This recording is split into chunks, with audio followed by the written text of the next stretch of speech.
Hello, my soccer universe. My name is Roland. This is Football Talk. I had a brilliant weekend, and part of it was, of course, that both of my favorite teams not only won, they won at times big. I'm especially pointing here at my favorite team, LASK, who seem like they're a changed team, but they also did so on the same day. And usually when I look at the fixture list and I see both of my teams playing on the same day, I'm going to say, I don't like that one, because maybe one wins, one loses. It usually happens this way, that they both win really good and both in, I would say, interesting, emphatic fashion, good fashion. I mean, LASK was totally emphatic, but Milan also getting a turnaround win against their former coach at home to Fiorentina was also not that easy. So really, really happy with that one. It was a weekend with another marquee fixture happening in England where United pulled the upset over Liverpool.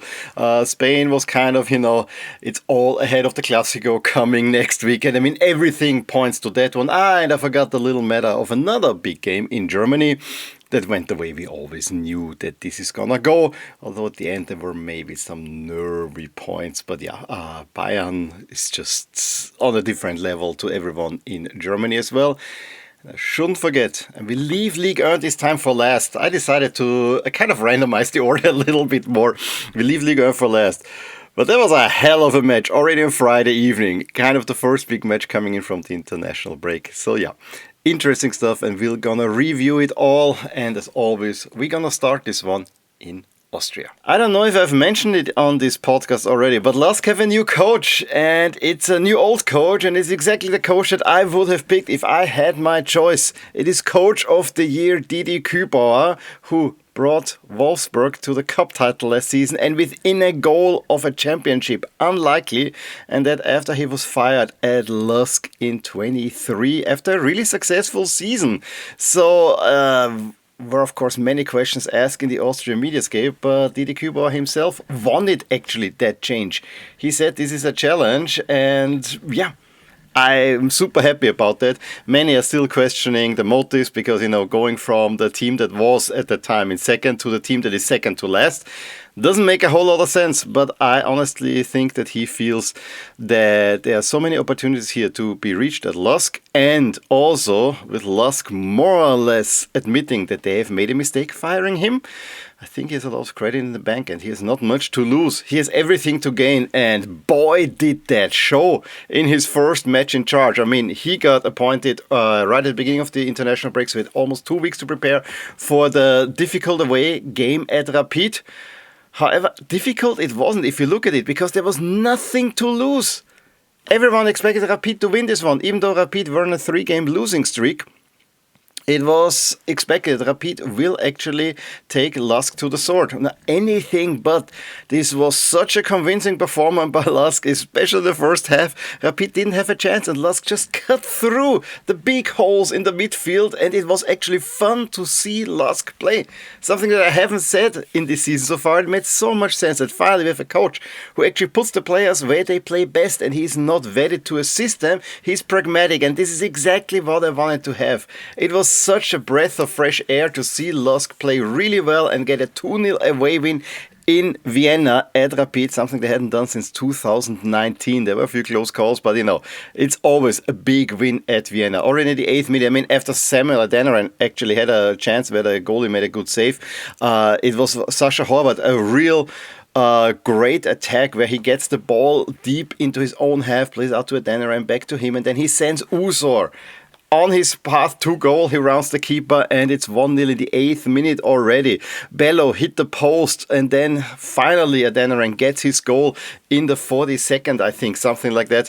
And that was the game. I mean, I had the feeling we need a third one, but Rapid barely mustered up anything. Kara had one header that went a little bit wide.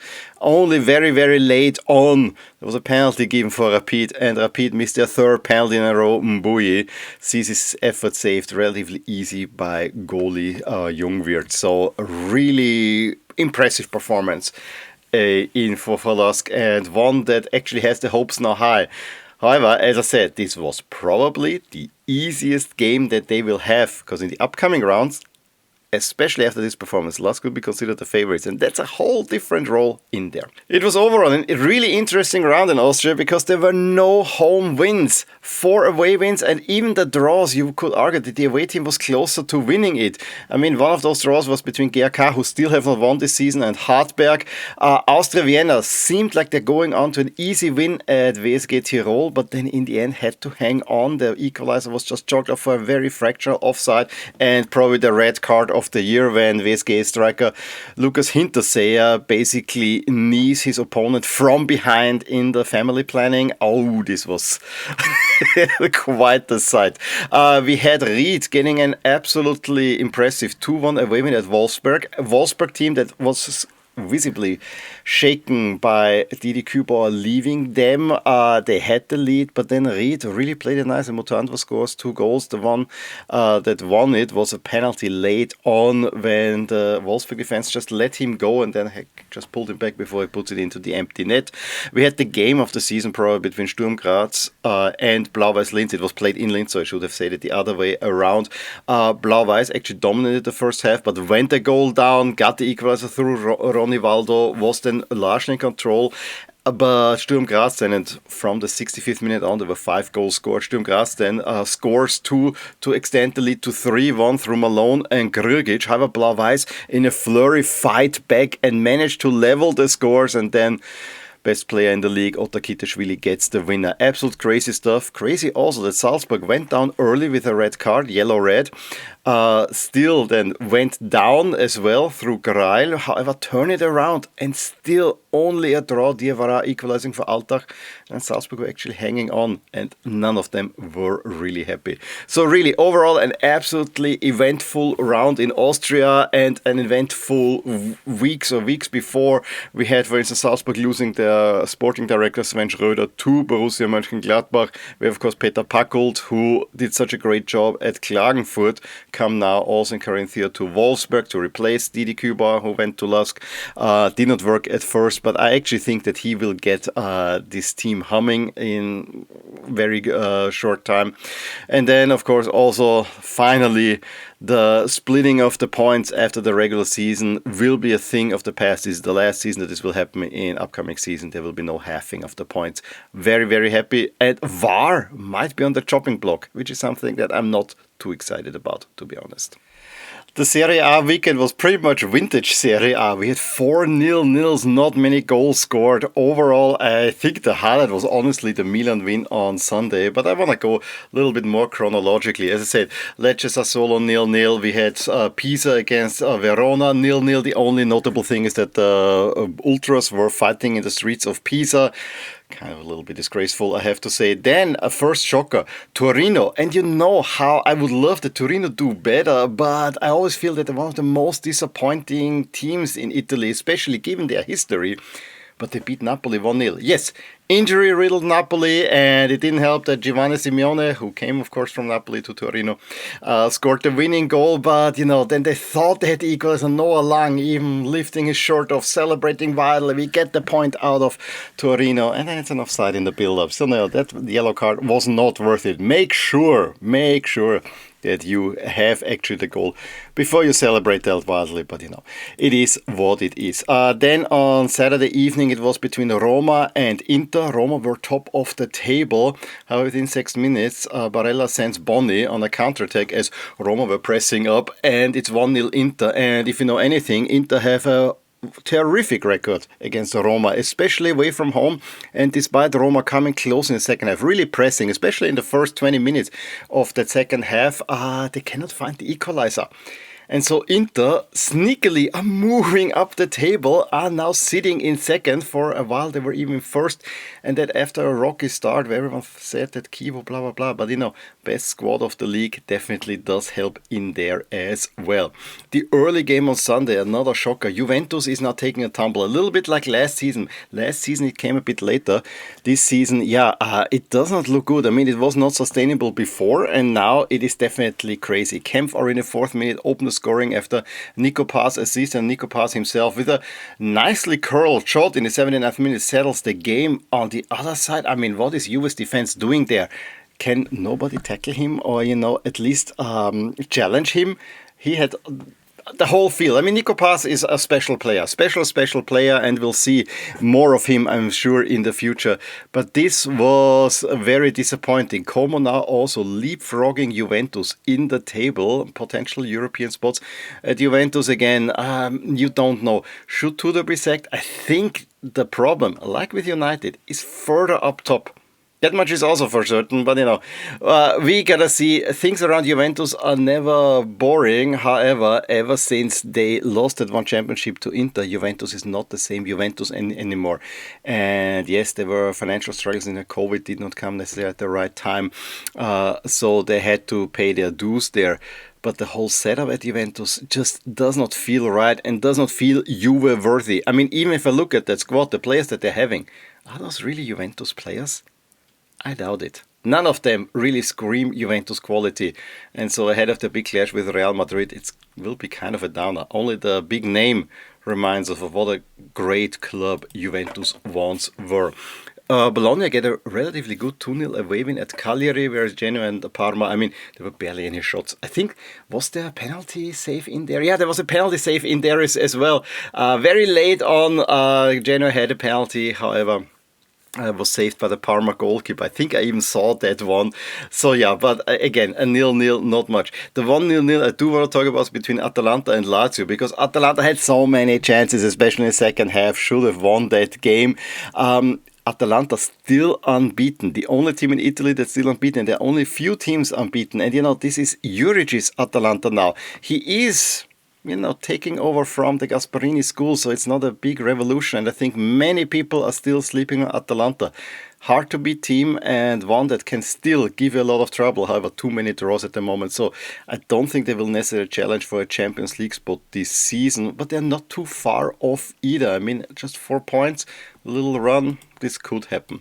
And then we're already at the Sunday game between Milan and Fiorentina. First half, really not much to talk home about, except for the big chance that Pavlovic had, where he just skies a shot where he's alone in front of the net after a dead ball situation.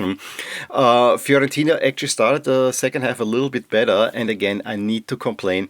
Milan is playing at home in yellow against Fiorentina in purple. I do agree that as a color matchup it was not a bad one, but Milan has to play at home in red and black. No doubt about that for me. So this was a real disappointment again. Playing that yellow jersey at Florence, not in Milan. That's where I have some trouble with. But I guess, I really like those home jerseys for Milan, even if they're paired with black pants. But that's for a different channel and a different video. Fiorentina actually do take the lead. I think it was a cross in. There was a Ranieri, then Gabbia. Maignan saves that shot, but pats it towards Gabbia's chest. And I think it would have gone in anyway, but Gosens is on the line, putting Fiorentina 1-0 ahead, and the Fiorentina team that desperately needs any points. Pioli is under huge pressure. I mean, they are towards the bottom of the table, which is not Fiorentina-like at all. Fortunately, they have now an easy game in Vienna. Let's see how that will go. And then was the Rafael Leão show. I mean, he, with a great shot set up by Pavlovic, but it was all Leão. He runs on, and from far out, like 8 minutes later, gets the equalizer for Milan. Milan then are pressing, and again, I have to laud Santi Jimenez for his work ethic in there. Yes, he had a good chance that's made a great save by De Gea, so he hasn't scored yet, but then he earns the penalty, and Leão converts that one. Yeah, the way he earns the penalty, he's definitely making a little bit more out of it than there was actually, but that's what you get from CONCACAF players, let's put it that way.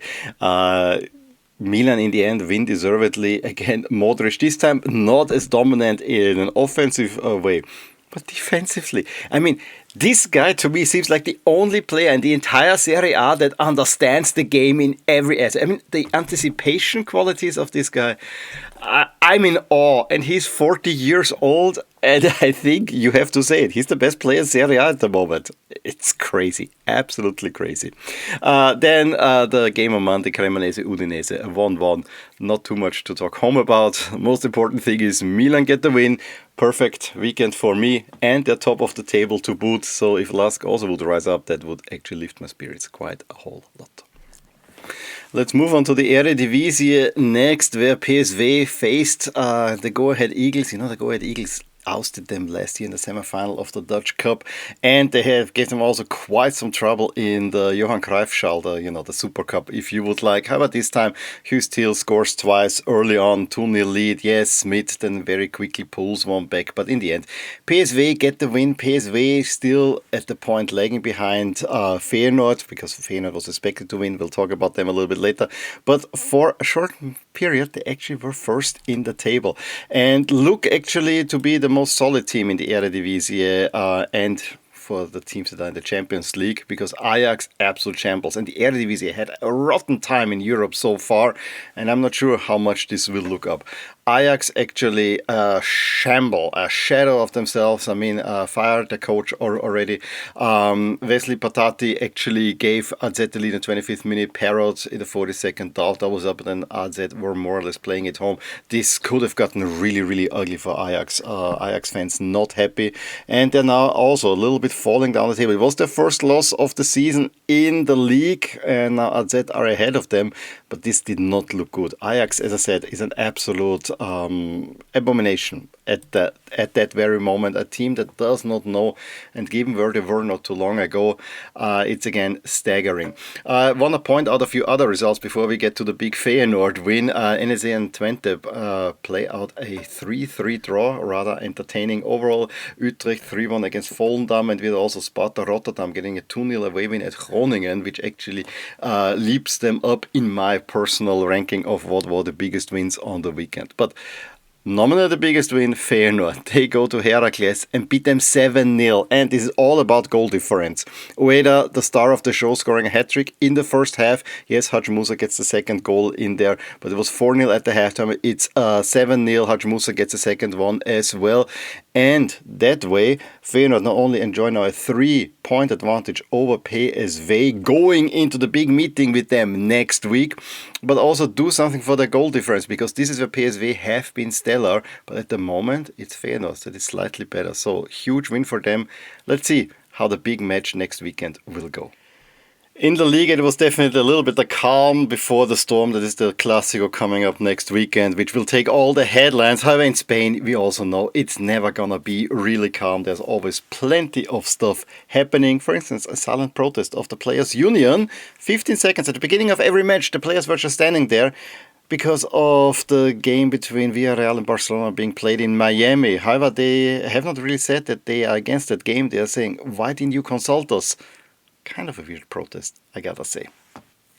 But we had some interesting results, and I have to say all the big three rather unconvincing wins overall. It started with Espanyol having a very good 2-0 away win at Espanyol. Sevilla, who had beaten Barcelona so badly before the international break, had a 1-0 lead against Mallorca. Mallorca scored in 3 goals, I think within 10 minutes even, and get a famous win, are not in last place anymore. So that was a first surprise. Surprise was also how Girona played at Barcelona. I mean, Pedri gave Barcelona the lead in the 13th minute, a really nicely taken goal, but then Axel Witsel with a bicycle kick, equalizes, and then Barcelona were wide open. Girona probably could have scored more. Barcelona then in the second half rallied, probably should have won it sooner. It was then Araujo, who came on as a striker, who scores at the death and gives Barcelona the important 3 points. However, to me, it felt like this game had more questions than answers, especially for the Clásico. Also for the Clásico, Hansi Flick will not be on the touchline, and I am sure there are the conspiracy theories far out there already in Spain. Usually one of the most entertaining matches has to be Villarreal against Betis. Villarreal had a 2-0 lead at home. Buchanan Morero scoring 64th minute. Antony then very quickly pulls one back, and he gets in the 94th minute the equalizer. So both teams still entertaining, both teams still performing well. Villarreal actually sitting in 3rd place, Betis in 5th place. But also, no wins in the head-to-heads, which is kind of a little bit a theme in La Liga. Atletico Madrid get a 1-0 win of Osasuna. Fully deserved. Almada scores the big goal. However, Osasuna had a big chance. There was a great save by Oblak late on to keep them in play. Atletico Madrid still not convincing in regular league games. I mean, against Real Madrid, they were very convincing. But, when it goes against the smaller teams, they have a little bit of a harder time, also has to be said.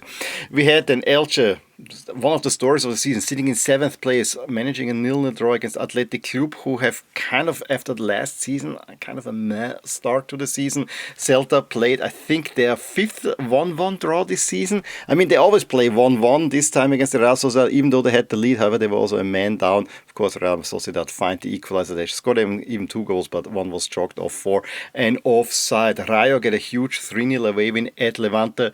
Jorge de Frutos, former Levante player, scoring, I think, a brace, and then he did not celebrate, of course. I'm a little bit tired of the whole thing. Real Madrid also get the 3 points, so they are top of the table ahead of the Clásico. In a game where they had chances early on, they were overall the better team. However, against Getafe, it's never easy. Getafe also had their chances, but it was then Vini Jr. coming on that changed the game, because he is the one team that the one player that actually would fit very well with Getafe. You know, playing a little bit dirty, and he actually instigated 2 red cards. I mean, by the letter of the law, you could see both of them given as red cards. However, I found the direct sending off by Neom. Yeah, the way he steps in there, but Vini makes really more out of it than there really was.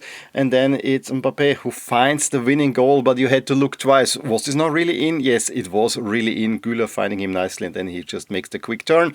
San Christis also sent off for a second yellow card, but later on there was also a big chance for the equalizer. But as I said, Real Madrid not convincing like Barcelona, but they get the 3 points and are now hosting the Clásico against Barcelona next week.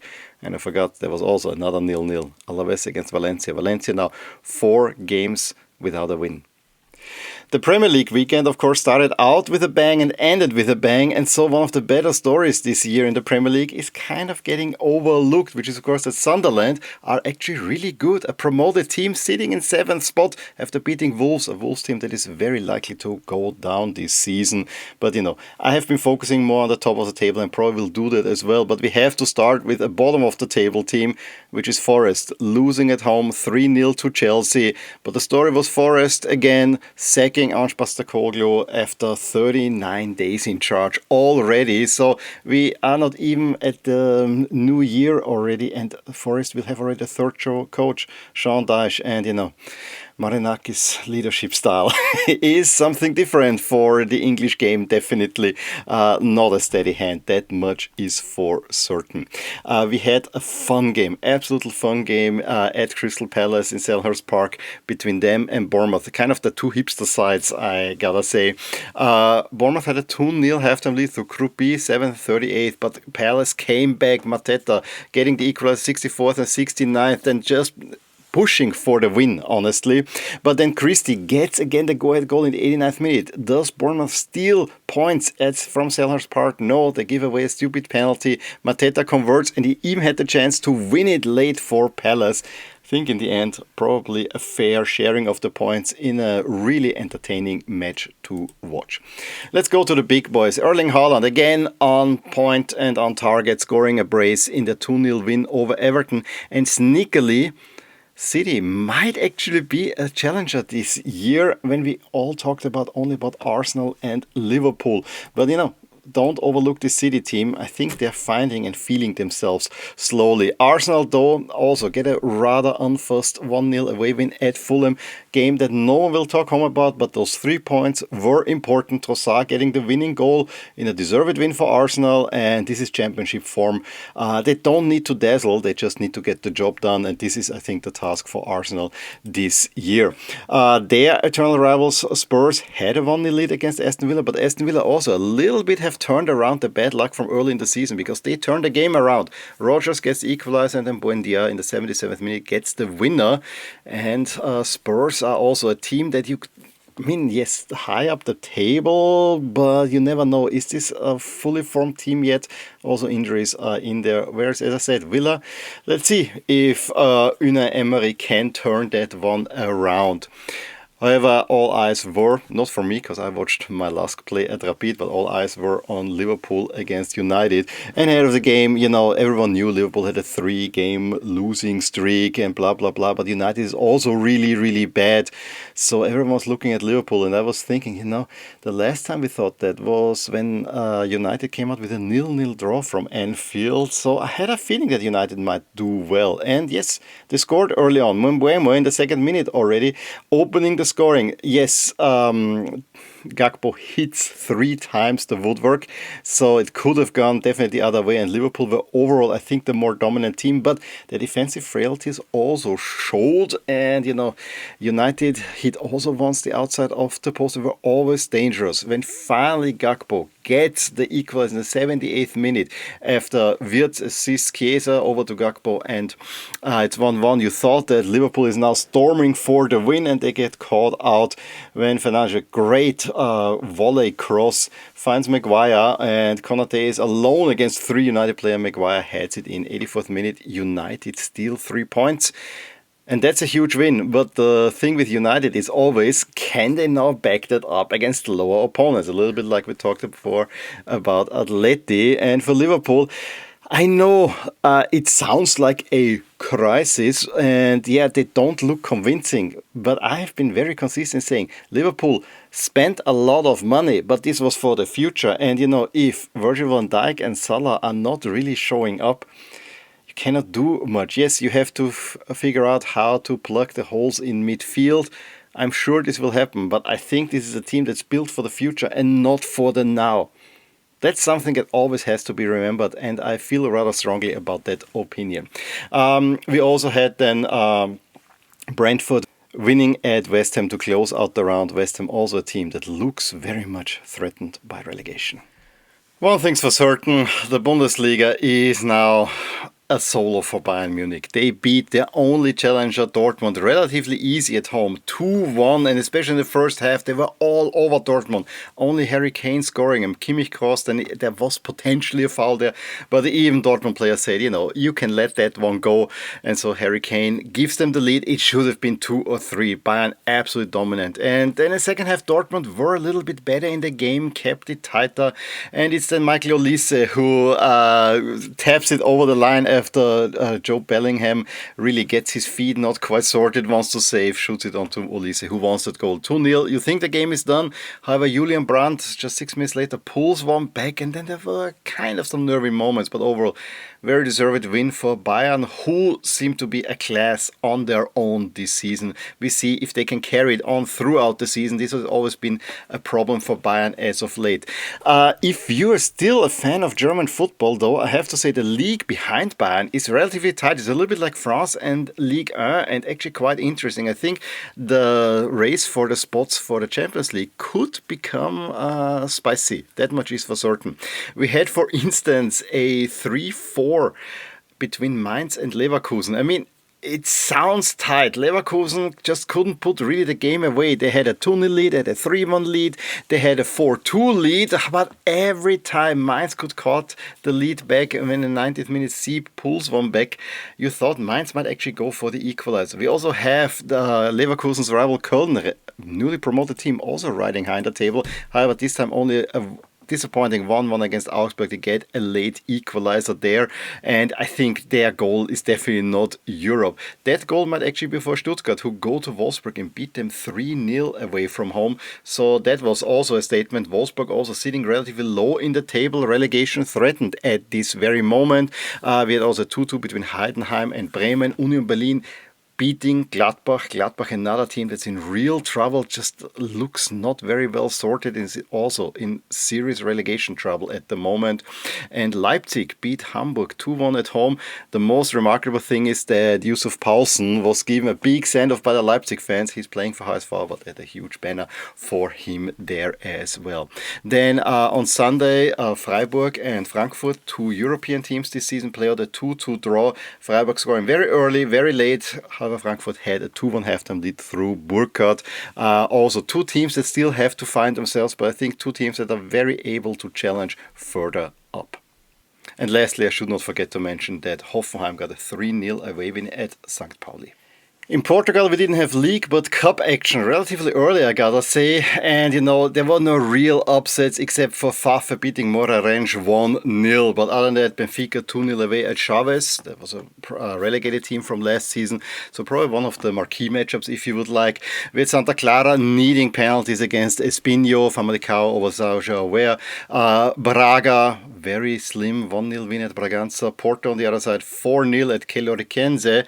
Sporting needed overtime at Passos, at least a second league team, but needed overtime to get through. I think Passos even had twice the lead in that one. Casa Pia 3-0 at Ansao. Then Vitoria 1-0 at União de Lamas. And Estoril 2-1 at Belenenses. Only in League 3 now. That's a big name team, but we also know the draw for the next round. You see it in here, but nothing really that exciting. I think this will come a little bit later. I think the Portuguese Cup is very well set up to have big matchups later on. And we're gonna finish this episode in France, where the big news is that PSG are not top of the league anymore. It's kind of, Club World Cup and so on is really hitting PSG.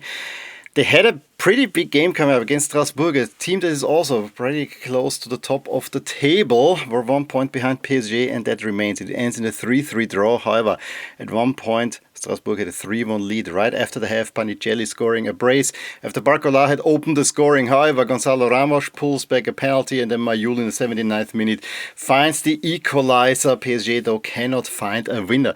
So we might have a slightly interesting Ligue 1 season.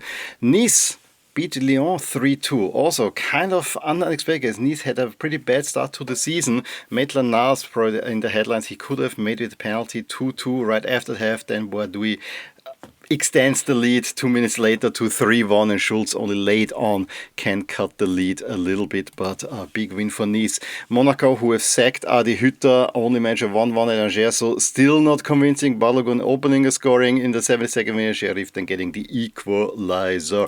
But then it was all about the clash between OM and Le Havre. Le Havre actually had a 1-0 lead, however then they went down to 10 men, and from that moment on it was only OM. Mason Greenwood get the equalizer in the 35th minute. Greenwood then with 3 more in the second half extends the lead to 4-1. Vaz makes it 5-1. At that point I actually put the result already in my files at 5-1, and then it's 5-2 Touré, but Murillo adds another one. Marseille this season, I think, could really challenge.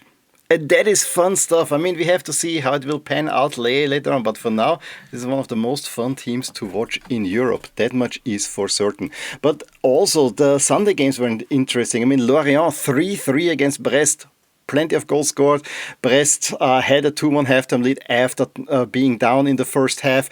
They actually take then the 3-2 lead late again, but then Lorient managed an equalizer even later. And the late game saw Lille through Haraldsen early and Igaman late winning 2-0 at Nantes, a Nantes team that again is kind of dangling above the relegation zone. And so, as I like to say, we have finished another journey throughout Europe. However, I want to finish with a true fairy tale from a league that I usually don't talk about. Mjällby are Swedish champions. Mjällby is from southern Sweden, from a small fishing village, not more than 4,000 people. What a story that is. And I think not too long ago they were in third tier of Swedish football. It's just hard work and good recruiting that gets it done. And so we have a surprise Swedish champion already, and one of the best stories already this year. Yes, I will not get a Mjällby jersey, most likely, but I said that about Bodø as well in the Champions League. We might see Mjällby next year in Europe, and that is rather exciting. In any case, as I said, it was a perfect weekend for me, especially that last win made me really, really happy. We had some really big games, and we have some even bigger games coming up next week, none bigger than, of course, El Clásico. But I also want to point out this big clash in the Netherlands, and also we have Napoli against Inter. Pretty big stuff, so will be fun. In any case, please let me know anything that you want to add to this rather full episode. I gotta say, if you're watching this YouTube, give me a thumbs up. If you're listening this on a podcast app, please give me a nice review. I will always be happy if you could leave me a subscription to this podcast, and I will talk to you soon for sure about more things in my soccer universe. Bye!